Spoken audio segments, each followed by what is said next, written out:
আজ 15ই এপ্রিল, পহেলা বৈশাখ। শুনতে অবাক লাগছে নিশ্চয়ই। বিস্ময়কর হলেও সত্য যে একসময় বাংলাদেশ ও পশ্চিমবঙ্গের মানুষেরা 15ই এপ্রিল পহেলা বৈশাখ উদযাপন করত। বাঙালির প্রাণের উৎসব পহেলা বৈশাখ।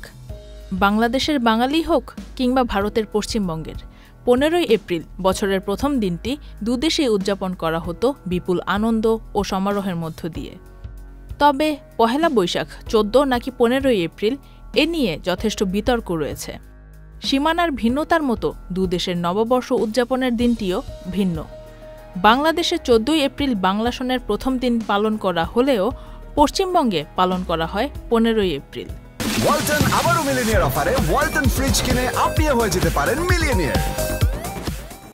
1987 সালে বাংলাদেশের তৎকালীন রাষ্ট্রপতি হুসেইন মোহাম্মদ এরশাদের শাসনামলের পূর্বে ক্যালেন্ডার অনুযায়ী বাংলাদেশ এবং পশ্চিমবঙ্গ সহ সারা বিশ্বের বাঙালিরা 15ই এপ্রিল পহেলা বৈশাখ পালন করে থাকত।